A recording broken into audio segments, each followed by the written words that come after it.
Salam alaikum az-Zulfilaoun, bonsoir. La question s'impose aujourd'hui avec une insistance troublante dans l'espace public.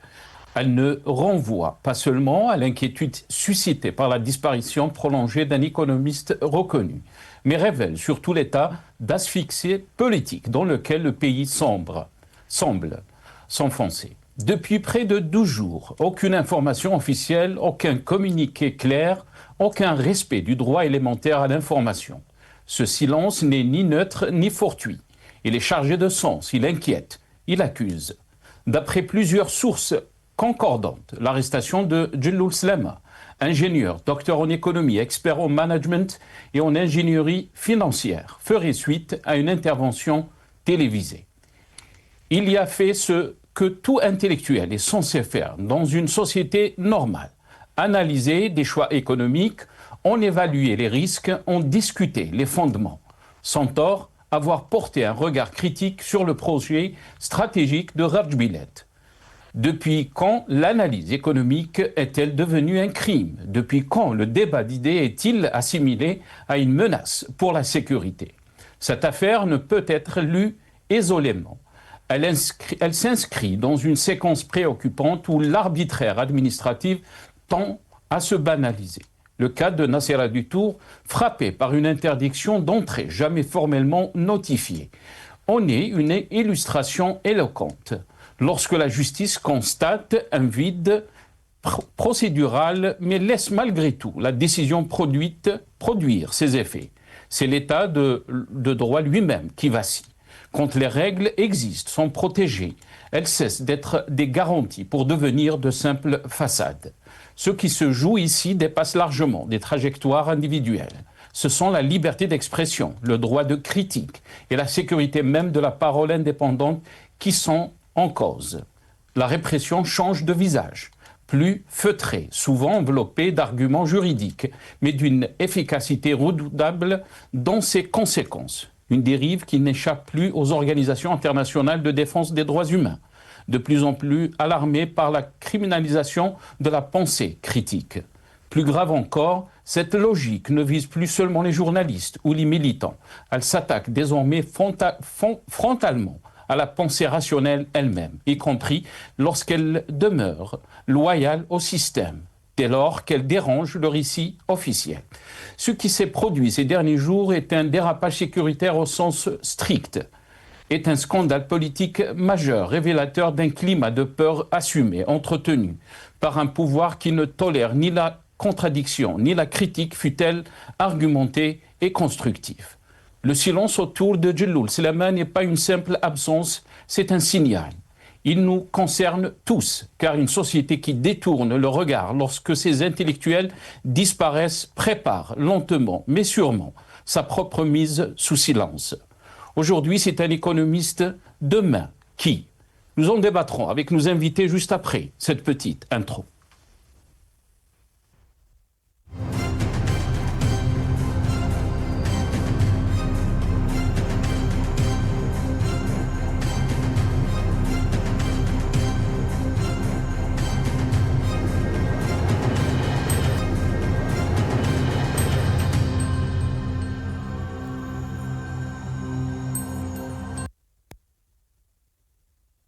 Rajbilet, où est passé l'expert économiste Djelloul Slema? Point d'interrogation, c'est le titre de notre émission pour ce soir. Et pour en parler, j'ai le plaisir d'accueillir avec nous ce soir Kamel Mouktefi, universitaire et militant politique. Il est avec nous depuis Montréal, depuis le Canada via Skype.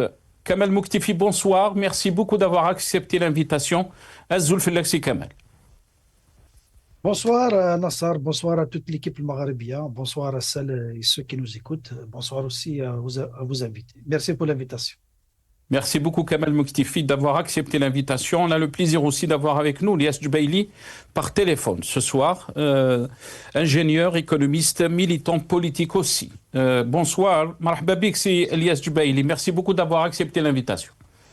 Bonsoir Nasser, merci pour l'invitation et puis je salue mon ami Kamel, c'est tout le plaisir de le revoir sur votre chaîne et tous mes saluts, enfin mes salutations sincères et amicales à toute l'équipe El Magharibi. Voilà, merci encore pour l'invitation. Merci beaucoup, Lias. Merci d'avoir accepté l'invitation. On aura aussi avec nous tout à l'heure Rachid Hassani, secrétaire national, chargé à la communication au sein du parti, du RCD. Il sera avec nous depuis Alger, par téléphone. Avant de commencer donc avec nos invités et de rentrer dans le vif du sujet de ce soir, quelques titres, et malheureusement on n'a pas trouvé des titres très nouveaux concernant notre thème de ce soir. C'est des titres donc anciens de quelques jours. Désolé pour ça, parce que malheureusement la presse nationale n'en parle pas par rapport à la question donc de la disparition de Djelloul Slama. On vous rappelle donc ce journal, ce titre dans le journal d'Algérie, le matin d'Algérie, où est passé l'économiste Djelloul Slama? Donc, point d'interrogation, c'est posé la question. Atman Mahzouz brise le silence. Et on va revenir sur cette question avec Rachid Hassani, secrétaire national chargé à la communication au sein du RCD. L'absence prolongée de l'économiste Djelloul de l'espace public suscite interrogation et inquiétude. Selon plusieurs sources concordantes, son arrestation serait intervenue à la suite d'une émission télévisée au cours de laquelle il s'est exprimé sur des dossiers économiques jugés stratégiques. Deuxième titre de ce soir, Maghreb émergent. Raj Biled en défense de Djelloul Slama. Rappelons que cet article a été écrit par notre confrère, donc notre ami Ihsan Al-Qadi, le journaliste Ihsan Al-Qadi. Si le projet de Raj Biled n'arrive pas à surmonter le scepticisme qui l'entoure chez nombre d'experts et donc par-delà, dans une partie de l'opinion, c'est sans doute qu'il est mal vendu par la propagande officielle. Radio des Sans-Voix, un autre site, qui est revenu donc avec un titre Le Parti des travailleurs appelle à une détente urgente et s'inquiète pour la souveraineté minière, alors que l'économiste Djelloul Slama reste incarcéré pour avoir critiqué le projet phare de Raj Biled. La formation de Louisa Hennou demande la levée des restrictions sur les libertés et l'abrogation de la nouvelle loi minière qui ouvre jusqu'à 80% du capital aux investissements étrangers. On termine aussi avec un titre du même site, Radio des Sans-Voix, concernant la situation de Nasserah Dutour. Affaire Nasserah Dutour, un juge confronté à une interdiction d'entrée jamais notifiée. Le tribunal administratif d'appel a rejeté donc lundi, cette semaine, le recours de Nasserah Dutour, tout en soulignant l'absence de notification formelle de l'interdiction d'entrée dont elle fait l'objet. Un vide procédural qui pose la question des limites du pouvoir administratif et ouvre la voie à un recours devant le Conseil d'État.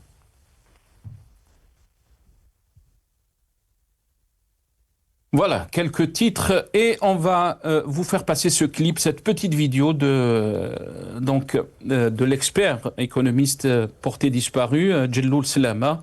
On regarde donc son analyse par rapport au coût du projet de Raj Biled. 100%, راهي 98% à peu près en ce moment, غادي توصل 3.5 مليار دولار. لو مينغي اللي موجود حاليا كونو محسوب ومعروف 3.5 مليار دو طن. يعني الطن الواحد في الارض دركا في غرج بلاد بلا ما نهزوه بلا ما نرفدوه ديجا تلقى منها 1 دولار. طري بيان هاو الروبير تاعنا دونك اش فاي لي شيفر 3.5 مليار دولار سي لو كو دو لانفراستركتور دو ترونسبور الانفستيسمون اللي حطيناه باش نوصلوا لوهران. لو مينيري شحال عندنا 3.5 مليار دو طن دونك عندنا اون طن دو فير دو مينغي في الارض رانا صارفين 1 دولار صاي نطقوا منا ب 1 دولار صاي دوكا درنا هزينا ما هزيناش رانا صارفين 1 دولار على شاك طن. ماتنون كي نقلوه لو نور لازم نحسبوه لو مينيري هذا كون نبيعوه خام شحال راه يسوى في لو مارشي مونديال وكان نترانسفورميوه شحال يسوى. طيب باش نقلبوا الارقام كون نترانسفورميوه نحولوه نقيموه 5 مرات لا فالور اوريجينال تاعو. يعني ما عندناش مصلحه كبيره باش نبيعوه كخام لكن خلينا نسقسوا لو مارشي مونديال شحال يسوى لو مينيري تفار نتاعنا. لو مارشي مونديال لي ميور اسيي اون سو مومون دون لو موند اللي يدخلوا سيرتو ان شين ils sont cotés autour de 108 dollars 108 jusqu'à 112. خلي باش المواطن يكذب باش ما ندوخوش بزاف قال يسوى 100 دولار لا طن. بيان مينيري شباب qualité نتاعو 0,002% de phosphore, il soit $100. Le minerai de Garjbilet, il est à 0,8% de phosphore. Donc, il est de beaucoup moindre qualité. Qui trouve le marché mondial, automatiquement, il est amputé d'environ $25, 20 à $25. Donc, nous sommes à un minerai brut. Si on le met sur le marché, la valeur marchande autour de 75, moins de $80, 75, $80 maximum. Ça fait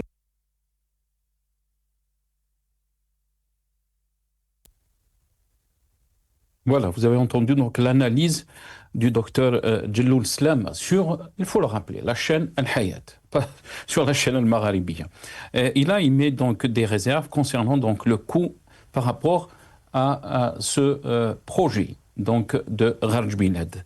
Et il a aussi analysé ou donné une analyse, son analyse bien sûr, sur la question de la rentabilité. On l'écoute. دروه minerai les chiffres sont là نحسبوهم انا وياك ونقول لك quand est-ce qu'on sera rentable on sera pas rentable les chiffres sont là sur $80 la tonne تحطيه on produit 2200 actuellement moi je peux dire facilement je produis 5000 je vais agrandir 5000 par $80 حسبي تلحقي somme totale $65 millions par an 65 millions de dollars par an صارفه 3,5 milliards de dollars باش ترونتابيليزيها تحتاج 50 سنه pour ne pas dire 60. Voilà, donc lui, il a avancé un temps de 50 ans pour jusqu'à 60 ans pour rentabiliser donc ce projet. C'est son avis. Il a donné un avis scientifique, mais aussi économique concernant ce projet. Kamel Mouktifi, je vais commencer cette émission avec vous.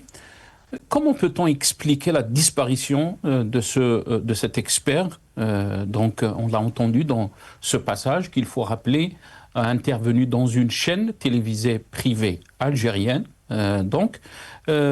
Quelle est votre réaction par rapport donc à sa disparition? On parle de presque 12 jours depuis donc sa disparition. Là, on touche à la nature du régime lui-même. Le système, il est connu tel quel. Le régime de Tebboune, depuis qu'il est arrivé à partir de 2019, 12-12, c'est un régime qui fonctionne comme un mauvais vendeur. Un vendeur qui a une marchandise qui est rejetée par le consommateur. Qu'est-ce qu'il fait? Des techniques de marketing et tout ça. On change d'emballage attirant et on conditionne dans ce nouvel emballage et on essaye de revendre au consommateur. Comme ça, on va l'arnaquer encore pour quelques moments avant qu'il découvre que la qualité est la même. Mais là, ce pouvoir, il est en train de nous revendre le même produit dans le même emballage. Et si vous vous amusez à dénoncer cette arnaque, il vous met en prison ou il vous interdit de rentrer dans votre pays ou de sortir de votre pays. Donc voilà un peu comment je caricature ce régime-là. Donc c'est un mauvais vendeur. Il n'a rien à vendre, il fonctionne par le mensonge, et si vous dites quelque chose contraire au récit qu'il a élaboré, on vous met en prison, on vous kidnappe, vous allez disparaître, en attendant de chercher un juge qui va accepter d'avaler la pilule. Dans ce cas du docteur Djelloul Slaba, il est clair que c'est un expert qui a été formé pour donner un avis, pour être scientifiquement correct et politiquement correct aussi. Donc il a été correct, il a dit ce qu'il pense. Maintenant, vous voulez dire le contraire, ramenez-lui l'expert qui soutient ce projet de Rajbilad. Ils vont s'affronter en face de la télévision ou bien dans une commission parlementaire. C'est comme ça que les choses se font. Si vraiment ce pouvoir n'a rien à se cacher, si vraiment ce pouvoir, il est honnête, parce qu'on peut être honnête et ne pas connaître la bonne solution, la bonne recette, la bonne façon de faire les choses. C'est une chose. Mais quand on est malhonnête et on ne connaît pas, comment voulez-vous vous défendre, si ce n'est pas par la violence et par les exactions. Donc, c'est ce qu'il est en train de subir, ce docteur, cet expert, qui a dit, je ne peux pas dire est-ce qu'il a raison, est-ce qu'il n'a pas raison, je ne vais pas rentrer dans la qualité scientifique et la véracité de son analyse. Là, on est loin de là. Je ne suis pas moi-même expert, mais en politique, en tant qu'observateur, en tant que militant, en tant que citoyen algérien, je regarde la télévision, je dis, ce monsieur, il a dit quelque chose qui contredit le discours officiel du pouvoir. Donc, ramenez-lui l'expert ou les experts qui ont conseillé ce pouvoir à prendre des décisions pareilles, à faire des choix comme ça. Je ne dis pas encore une autre fois que le pouvoir n'a tort ou a raison dans ses choix, mais il a tort uniquement dans sa démarche de faire taire de ce qui apporte une critique sur ces projets. Très très bien. Restez avec nous, Kamal Mouktefi. Elias Djbaili, qu'est-ce que vous en pensez? On l'a écouté donc de notre ami Kamal Mouktefi. Très important, ce qu'il a souligné, c'est que le pouvoir nous cache par rapport donc à ce projet de Raj Bilet. Pour lui, c'est un projet stratégique. Il a parlé même du rêve de Boumediene Abdelmajid Tebboune. La question qui se pose a été posée aussi quand on veut comparer donc ce qui a été réalisé par ce projet de Raj Bilet en 2026 et parler du rêve de Boumediene. Il faut parler aussi de cette nouvelle loi minière qui ouvre jusqu'à 80% du capital aux investisseurs étrangers. Du temps de Boumediene, cette loi n'existait pas. Elias Djbaili. Et bien sûr, ça a été rappelé par Louisa Hennoun, mais aussi la question de la disparition de cet expert, de Djelloul Slama. Il a donné son avis. On peut être d'accord scientifiquement, économiquement, comme on peut le contredire sur des plateaux de télé. Elias Djbaili.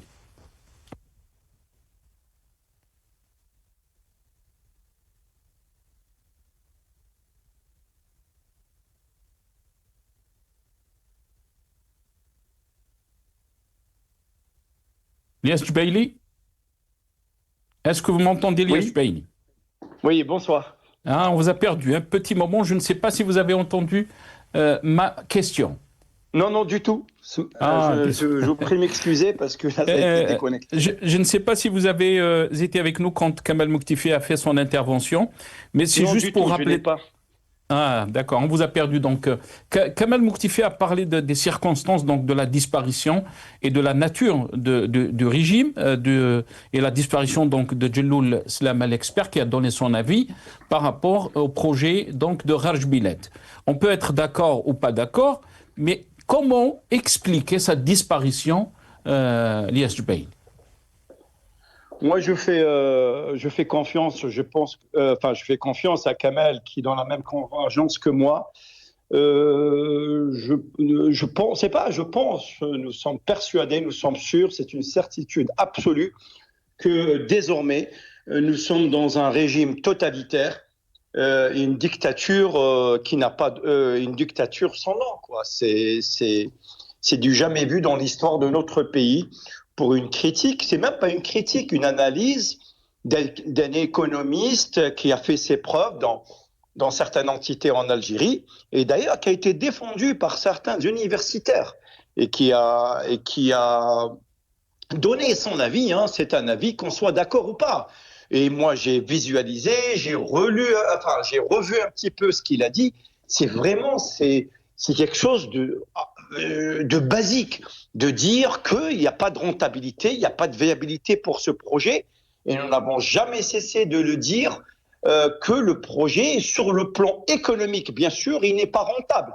Sur le court terme, du moins sur le court terme, moyen, sur le long terme, 60 ans, 50 ans, ça n'a aucun sens. On ne construit plus, on n'attend plus le retour sur investissement après 60 ans. Parce que le pays a besoin d'argent, le pays a besoin de se développer, donc il faut trouver d'autres canaux plus économiques pour développer le pays. Et ce qu'il a dit, M. Slama, d'ailleurs, à qui j'apporte tout mon soutien indéfectible à lui et à sa famille, que ce projet n'est pas rentable parce que, sur le plan scientifique, parce qu'il n'y a pas un procédé de déforestation qui est à jour. Même les Australiens ont du mal à le faire. Les Congolais aussi, parce que la région des Grands Lacs, elle est réputée par ses grands minerais, il faut dire les choses. Mais il a dit, voilà, la tonne, elle est de 100 € ou 100 $ de très bonne qualité. Une fois traité, donc il y a un coût additif pour le traitement, et même le traitement n'est pas encore sûr. Quand vous arrivez sur les portes des cours internationaux, quasiment, vous avez il va vous coûter 65 €, 70 €. Je veux dire, le prix de revient, est-ce que le différentiel est minime, Et quand on nous dit qu'il va exporter 50 millions de tonnes par an, et vous savez ce qu'ils disent aussi. Ils disent qu'en 2032, nous allons exporter 20 millions de tonnes et en 2040, nous allons exporter 50 millions de tonnes. Faites vos calculs très simples. Le nombre de wagons, le nombre de trains, la durée du trajet est de 11h20. Comment vous arrivez à atteindre ces capacités? Donc, c'est un mensonge. Et quand on dit, et je peux vous le dire, que le complexe de Bellara de Gigel, et je voulais un petit peu avoir la conscience tranquille et vérifier les informations, que le complexe de Bellara de Gigel ultra-moderne, sa capacité maximale est de 5 millions de tonnes.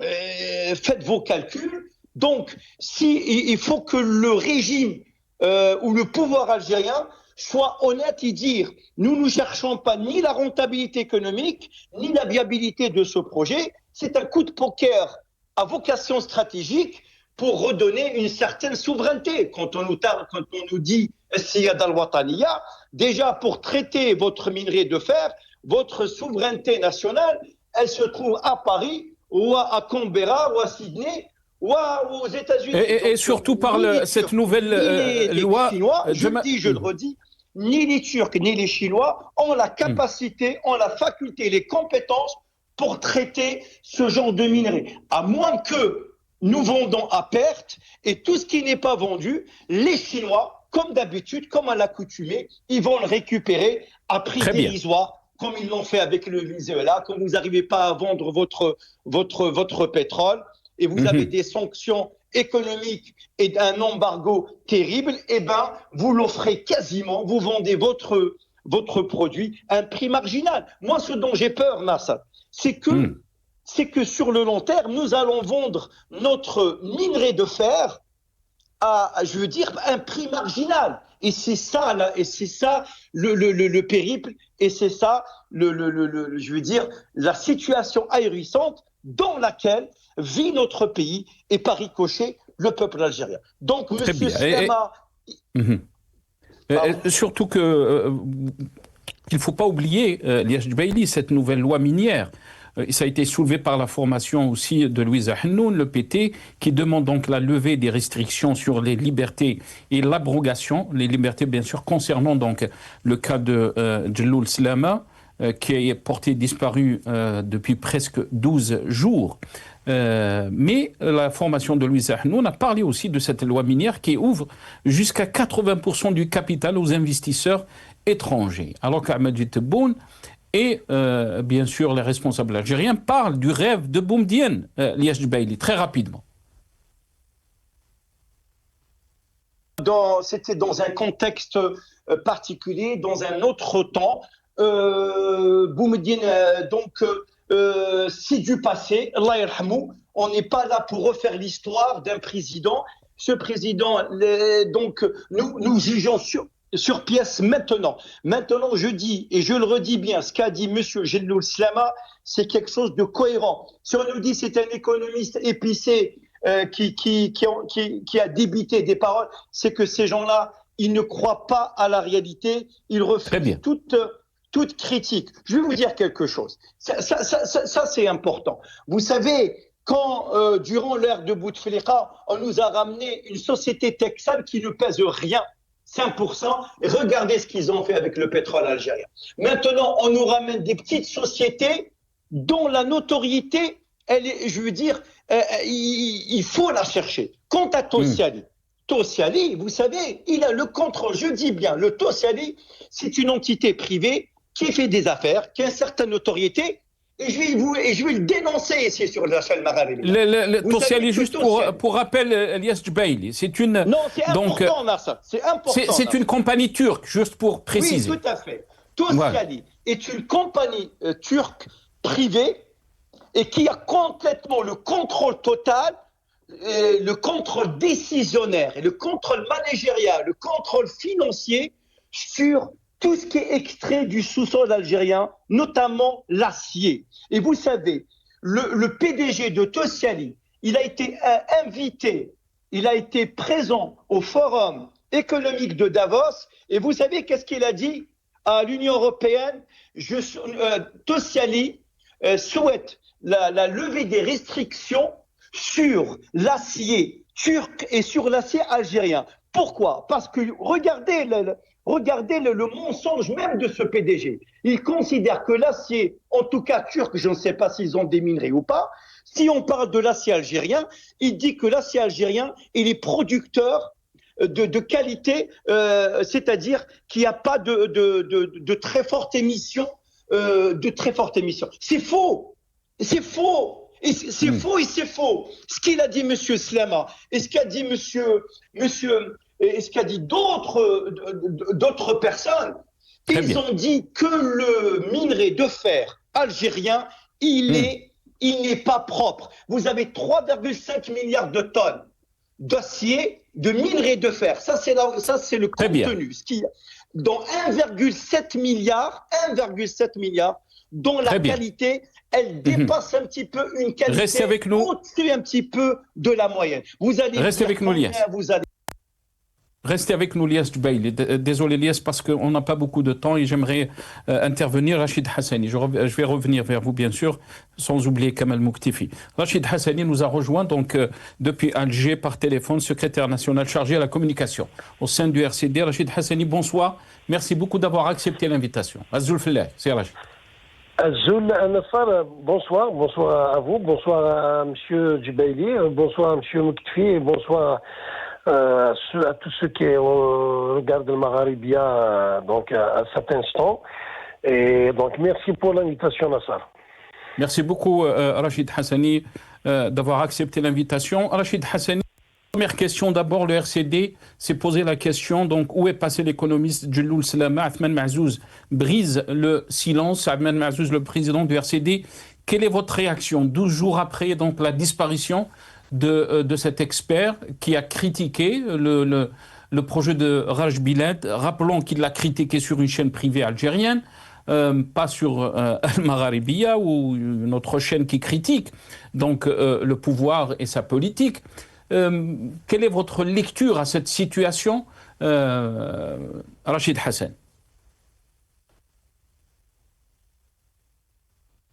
De rectifier un petit peu quelque chose que vous venez justement de dire, que il n'y a que le PT qui a donc dénoncé le fait que nous octroyons donc 80% dans les partenariats et dans l'exploitation minière aux entreprises étrangères. Non, le RCD aussi l'a fait. Le RCD l'a fait. On en a parlé par rapport. C'est ça. Absolument, Donc, absolument. Je rappelle seulement que nous étions trois partis qui avant, il y a de cela quelques mois et quelques semaines, nous étions les trois partis qui avons donc signé un document, un communiqué où nous avons dénoncé justement le fait d'octroyer jusqu'à 80% donc de départ dans le partenariat pour l'exploitation donc des ressources minières nationales. Voilà. Parenthèse fermée. Donc, par rapport à votre question, effectivement, nous sommes le seul, pratiquement parti, je pense que nous sommes le seul, à travers le président Athman Mahzouz, qui avons justement parlé de cette histoire donc de l'économiste Slama et de sa disparition. nous sommes effectivement posé la question et nous avons dénoncé le fait que le pouvoir algérien est à présent dans une situation, il est en train d'attenter à la liberté de la réflexion académique, la liberté de parole académique. En plus du bâillonnement de la presse, en plus de l'épée de Damoclès sur les partis politiques, en plus de la répression de l'expression politique, des opinions politiques, en plus de la répression des syndicats, nous sommes venus maintenant à bâillonner justement les contradictions, les débats, les réflexions académiques, les réflexions, notamment sur le plan politique. Nous estimons, en tout cas, c'est que c'est une chose très grave que justement d'attenter justement à cette liberté de débat, de réflexion sur la chose académique, sur les choses scientifiques. Et M. Slama, à juste titre, d'ailleurs, n'a même pas critiqué ni le projet, ni la réalisation du projet, ni l'exploitation du minerai de Haraj Bilet. Il a seulement essayé justement de réfléchir et de dire quelle était la meilleure manière justement d'optimiser le profit de Haraj Bilet, d'optimiser l'exploitation du minerai de fer de Haraj Bilet. Donc il a parlé justement de la valeur ajoutée et il a parlé de la transformation qui puisse in fine justement ramener de la valeur ajoutée justement à l'exploitation du minier de Haraj Bilet. Voilà, donc c'est très grave qu'on en arrive aussi là. Maintenant, c'est une dictature qui empêche, y compris le débat universitaire. La logique aurait été justement de confronter les avis, de permettre aux Algériens, aux scientifiques algériens, aux économistes algériens, aux gens qui sont très au fait de l'exploitation minière, du marché mondial de l'acier, de les laisser débattre en tous les cas dans les chaînes algériennes, dans les journaux algériens, dans les universités algériennes, et pourquoi pas dans des conférences publiques, de débattre de cette question justement, de ce projet important, de dire quelles étaient ses faiblesses, quels étaient ses atouts, quels sont les avantages comparatifs que ce projet peut avoir et comment rendre justement ce projet stratégique, ce projet d'importance en termes de taille économique, de taille de l'investissement pour rendre ce projet justement bénéfique pour les Algériens. Et le bénéfice, à juste titre, justement, selon certains spécialistes, n'est pas seulement le fait de vendre de l'acier ou de vendre du minerai, du minerai pour avoir de la devise. Son utilité peut justement être dans le fait que, à travers ce projet, le pays peut recouvrir sa souveraineté, notamment sur cette matière première importante qui est l'acier, et tout ce qui peut charrier autour de cet investissement sur le plan de l'emploi, sur le plan d'un certain nombre justement d'avantages économiques. Donc, il aurait été plus intéressant, plus intelligent pour le pouvoir algérien de laisser justement les scientifiques, les spécialistes débattre de ce projet, mais il n'a pas voulu de cette oreille. Nous sommes dans une Algérie où la parole libre est condamnée, l'opinion est condamnée. Maintenant, nous sommes à une réflexion de spécialistes, d'économistes qui est condamnée. En tout cas, le RCD, à travers son président, l'a eu à le souligner, à le dénoncer fermement. Et ce n'est pas comme ça, en tous les cas, que nous allons construire l'Algérie. Ce n'est pas comme ça que nous allons rendre, en tout cas, un projet plus fructueux et plus rentable pour les pays. Ce n'est pas en bâillonnant l'expression, la critique, le débat, nous allons rendre des projets économiques plus performants et plus rentables pour l'Algérie. Très bien. Le fait de ne pas avoir d'informations sur la disparition prolongée de l'expert économiste Djelloul Slama, Rachid Hassani, est-ce que cette situation révèle pour vous l'état d'asphyxie politique dans lequel s'enfonce le pays. Non, on n'a pas d'informations sur son sort. Est-ce qu'il est arrêté? Est-ce qu'il a été jugé? Est-ce que on parle du 87 bis, parce que le fait de ne pas donner de nouvelles 12 jours après, la question se pose, mais aussi inquiétante, non seulement pour sa famille, ses amis, mais pour vous aussi, en tant que parti politique. Oui, effectivement, c'est inquiétant à partir du moment où, effectivement, l'État est le seul et le premier garant de l'intégrité physique de la sécurité des Algériens, d'abord. L'État aussi est dans l'obligation de communiquer les informations pour la famille, pour les détenus, pour les Algériens, pour les partis politiques et pour tout le monde. Donc, l'opinion publique, les Algériens sont en droit de savoir ce qui se passe. Ce n'est pas en faisant dans l'omerta, en se taisant sur tel ou tel sujet, ou tel atteinte à la liberté que nous allons en tous les cas rendre heureux les Algériens et instaurer un état de droit. Ce n'est pas de cette manière en tous les cas. En tous les cas, nous avons eu en tous les cas RCD à le dénoncer. Nous avons dit que notamment quand Sansal était arrêté, quand Belrif était arrêté, nous avons dénoncé le fait que nous sommes en train de bâillonner justement l'opinion, combien même on peut ne pas être d'accord avec telle ou telle association, de tel ou tel expert, de tel ou tel homme politique.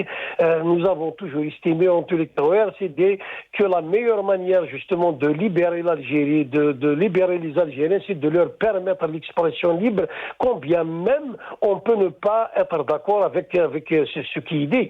Bien sûr que c'est inquiétant, nous l'avons dit et nous exigeons, nous l'avons dit, nous exprimons notre inquiétude et nous avons exigé de l'État en tous les cas de justement respecter les Algériens et que l'État algérien doit protéger les Algériens, protéger l'expression des Algériens, l'expression des spécialistes algériens, et ce n'est pas comme ça que nous allons avancer. Donc nous espérons en tous les cas que les pouvoirs publics puissent enfin, et à un certain moment, ils doivent en tous les cas dire la vérité aux Algériens, dire où est-ce qu'il est, ce spécialiste, et pourquoi il a été arrêté, qu'est-ce qu'on lui reproche, qu'ils sont les chefs d'inculpation, et les Algériens en tous les cas sont dans le devoir, ils ont le droit de savoir ce qui se passe. Très bien, merci beaucoup Rachid Hassani. Je rappelle que vous êtes... je rappelle, vous êtes secrétaire national chargé donc à la communication au sein du RCD. Je voudrais juste passer une information, si vous voulez, c'est pour 20 secondes. En tout cas, le RCD compte organiser, nous avons annoncé l'organisation d'un meeting pour la célébration du 37e anniversaire de la fondation du parti.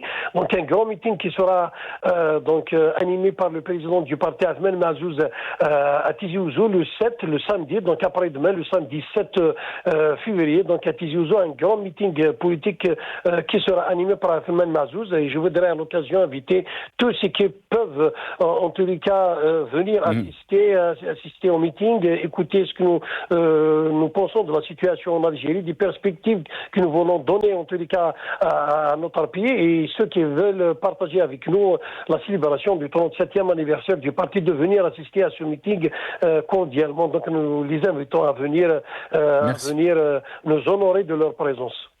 Merci beaucoup Rachid Hassani. Je rappelle que vous êtes secrétaire national chargé de la communication au sein du RCD. Merci à vous. Vous étiez avec nous depuis Alger, par téléphone. Kamal Mouktefi, on a parlé de la situation donc, de la disparition de Djelloul Slama, cet expert, mais aussi de la situation de Nassira Dutour, la présidente de SOS disparue. On est en train de voir donc ce titre, affaire Nassira Dutour, un juge confronté à une interdiction d'entrée jamais notifiée. On n'y comprend rien, plus rien. Le tribunal administratif d'appel a rejeté donc lundi le recours de Nassira Dutour, tout en soulignant l'absence de notification formelle de l'interdiction d'entrée dont elle fait l'objet. Un vide procédural qui pose la question des limites du pouvoir administratif et ouvre la voie à un recours devant le Conseil d'État. On est en train de vivre des situations jamais vécues par notre pays en termes de liberté, en termes de répression. Kamal Mouktefi, comment on est arrivé à cette situation ? La situation, elle est liée à la nature du régime. Elle est liée à la nature du régime, un régime illégitime, un régime que le peuple a boycotté dans différentes consultations électorales, un régime qui s'est imposé par la force, n'a pas le choix que d'imposer la force pour se maintenir. Donc, il se maintient par la violence, par la force, par l'instrumentalisation de la justice. Pour ce régime, la justice n'est pas un pouvoir, mais c'est un outil du pouvoir. Parce que quand il est un pouvoir, il doit être séparé du pouvoir législatif et du pouvoir exécutif. Mais en Algérie, nous avons un seul pouvoir et les deux autres, législatif et la justice, ce sont des outils du pouvoir exécutif. Donc là, c'est la nature du régime, donc il se maintient. Il ne faut pas oublier aussi l'IS Touati d'Abouji, c'est une première en Algérie. Un bonhomme du PST, un bonhomme de l'extrême gauche qui a aux idées universalistes, il n'est pas séparatiste, loin du tout. Et c'est quelqu'un qui a dénoncé le MAC, il a dénoncé le MAC, la déclaration d'indépendance du 14 décembre.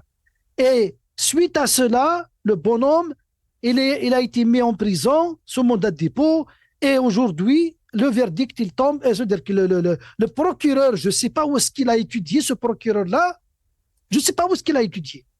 Le bonhomme, il a été arrêté parce qu'il a dénoncé le MAC. Le pouvoir, il l'arrête, il le met en prison, il lui demande 3 ans de prison ferme parce qu'il a dénoncé le MAC, parce qu'il a dénoncé la déclaration du 14 décembre. Il y a quelque chose, est-ce que vous avez compris quelque chose dans cette affaire-là? Il n'y a rien à comprendre. Ce pouvoir, pour revenir juste à Raj Bilat, je voulais placer un mot parce que Raj Bilat, les gens qui nous regardent, nous ne sommes pas contre le développement de notre pays. Nous ne sommes pas contre le développement économique. Bienvenue à ce projet de Raj Bilat, bienvenue à ce chemin de fer donc, qui va relier le nord et le sud. Mais juste, rappelez-vous comment l'autoroute Est-Ouest a été construite avec des milliards jetés par les fenêtres, avec de l'argent, avec des sommes colossales, et vous voyez les résultats. Même pas 10 ans après, l'autoroute est devenue un cafouillage, un chemin de la mort. C'est la route de la mort, actuellement. Elle est dégringolée, elle est délabrée. Imaginez-vous pourquoi tout ça est arrivé. C'est parce que c'est un projet qui a été décidé par l'exécutif. On n'a pas associé le législatif pour critiquer, on n'a pas écouté les experts, ils ont fait exactement ce que fait Tebboune et sa clique, avec le même schéma de désignation du Parlement, le même schéma de désignation des ministres par strapontin, par népotisme et tout ça. Et c'est ça qu'on dénonce. Un grand projet comme ça, il faut qu'il soit scruté, il faut qu'il soit soumis à la critique des experts, des élus, de tout le peuple algérien, pour éviter justement que le projet Raj Bilat ne ressemble à ce projet d'autoroute Est-Ouest. Mais sinon, bienvenue à ce projet. Tout projet qui peut aider l'Algérie, contribuer au développement sur lequel le peuple va trouver son compte et l'Algérie va trouver son compte, marhaba bien. Mais ce que moi je critique, c'est que ce projet-là, il est réalisé dans le flou total. Réalisons des projets. S'il vous plaît, l'Algérie a besoin de projets pour occuper cette jeunesse qui va travailler chacun dans son domaine. Parce que de celui qui va prendre l'appel à celui qui va utiliser un ordinateur pour simuler, pour analyser, ce sont des emplois qu'on va créer.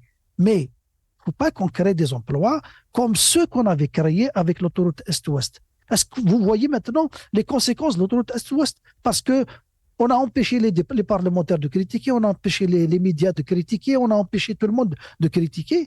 Et à la fin du compte, c'était finalement un détournement à ciel ouvert et la route devient un danger pour la population. Alors, est-ce qu'on a confiance? Parce que là, on pose un problème de confiance. Est-ce qu'on a confiance à un régime pareil qui n'est pas du tout différent de celui de Bouteflika? Si ce n'est même pas le pire, ce n'est pas le pire.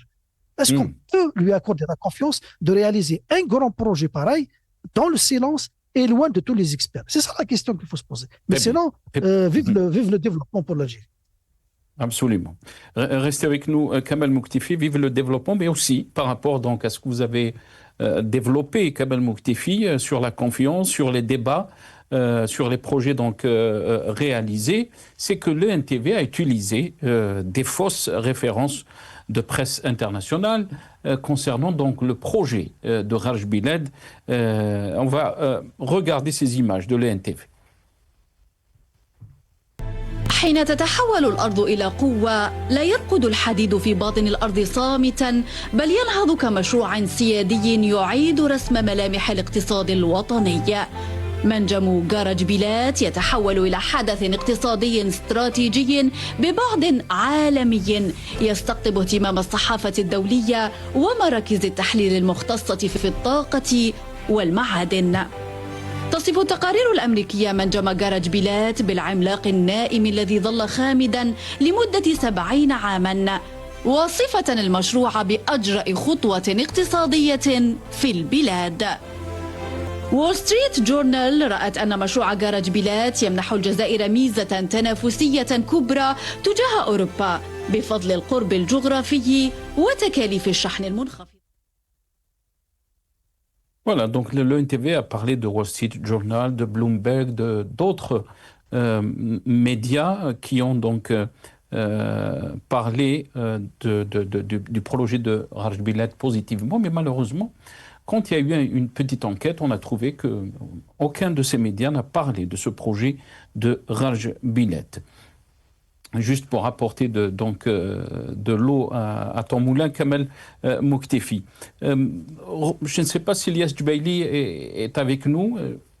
Ilyas Jubaili, est-ce que vous m'entendez? Non, il n'est pas avec nous. Kamal Mouktifi, très rapidement, je vais vous laisser 2 minutes pour finir cette émission. On va revenir sur le cas de Nassera Dutour. Et là, c'est l'avocate maître Aïda Safa Aïdoun qui a donc écrit ce poste. Comment un tribunal peut-il statuer sur une mesure administrative dont l'existence formelle n'est pas établie? C'est le paradoxe juridique auquel s'est heurté lundi le tribunal administratif d'appel dans l'affaire Nassera Dutour. Pour comprendre les motifs, donc l'avocate s'explique, maître Aïda Safa Aïdoun, avocate donc à la requérante, elle m'a demandé la copie de la décision d'interdiction d'entrée sur le territoire national. J'ai précisé, et là c'est les paroles de l'avocat, j'ai précisé que l'administration n'avait jamais notifié formellement la décision d'interdiction d'entrée ni produit de copie de cette décision dans le dossier, malgré sa mise en cause régulière, a répondu l'avocat. Face à cette absence, le président a indiqué qu'il ne pouvait statuer qu'au regard des pièces produites et a orienté la défense vers les voies de recours légal, recours devant le Conseil d'État. C'est un pays qui marche sur sa tête quand on découvre comment cette affaire de Nassera Dutour s'est révélée. Rappelons que Nassera Dutour donc, a été expulsé de son propre pays l'année dernière. Kamal Mouktifi. Je vous laisse le mot de la fin, très rapidement. Oui, moi je résume ça par le fait que en Algérie, il n'y a que le peuple, ses avocats et ses cadres qui sont dans la légalité et respectent la légalité parce qu'ils savent que seule la légalité peut garder les institutions de l'État dans la stabilité, garder l'État dans la stabilité. Malheureusement, c'est le pouvoir qui est dans l'illégalité. Il prêche la Constitution, il parle des lois, mais il ne les applique pas, il les viole. Il est dans la violation de la Constitution, dans toutes les démarches, dans toutes les décisions prises à l'encontre des détenus d'opinion, à l'encontre de tout ce que la justice a entrepris jusqu'à maintenant. C'est dans l'illégalité que ce pouvoir opère pour se maintenir au pouvoir. Les seuls qui sont dans la légalité, c'est le peuple, c'est les militants, c'est les avocats. Regarde, les avocats, ils savent que cette constitution est une constitution qui nécessite un changement. Ils savent que les lois ne sont pas constitutionnelles. Ils savent, mais ils ne peuvent rien faire. Ils doivent opérer dans la légalité, donc chercher dans les lois existantes, dans la Constitution, quelque chose qui va défendre, qui va protéger les intérêts et la sécurité du citoyen. Malheureusement, Nassira Dutour, elle subit les affres de ce pouvoir parce que elle a dit elle a dit le contraire de ce que le pouvoir produit dans ses discours devant les instances internationales. C'est ça qu'il faut retenir. Nassira Dutour, il est connu sur la scène internationale, il participe à des rencontres avec les organisations internationales, elle dit la vérité, elle dénonce les injustices que pratique ce pouvoir, elle ne salit pas l'image de l'Algérie. Elle dénonce les pratiques mafieuses du pouvoir en Algérie. Et c'est ce pouvoir mafieux en Algérie qui l'a interdit de rentrer dans son pays. Ce n'est pas le policier qui l'a accueilli, ce n'est pas l'agent des services qui l'a accueilli, ce sont des décisions politiques prises en haut lieu. Quand vous dites que le juge qui ne pouvait pas juger cette affaire en l'absence de documents, eh ben, quand il a renvoyé au Conseil de l'État, en haut, alors c'est qui son chef? C'est Tebboune. Donc, est-ce que ce Haut Conseil de l'État va produire une décision qui va contrarier la décision du pouvoir central, sachant que c'est lui qui l'a désigné? Donc, c'est un problème. Donc, la justice, elle est mêlée. La justice, avec son Haut Conseil de l'État, avec ses juges, avec ses tribunaux, ce sont des instruments entre les mains de l'exécutif, donc de ce pouvoir. Merci. Merci beaucoup Kamal Moktifi. Désolé de vous presser. On est arrivé à la fin de cette émission. Merci à vous Kamal Moktifi, universitaire et militant politique. Vous étiez avec nous depuis Montréal. Merci Alias Jubaili, ingénieur économiste et militant politique. Il était avec nous depuis Paris par téléphone. Et merci aussi à Rachid Hassani, secrétaire national chargé de la communication au sein du RCT. Il était avec nous depuis Alger. Merci à vous, chers téléspectateurs, d'avoir suivi cette émission. Ya'atikum saha. Qawala khair.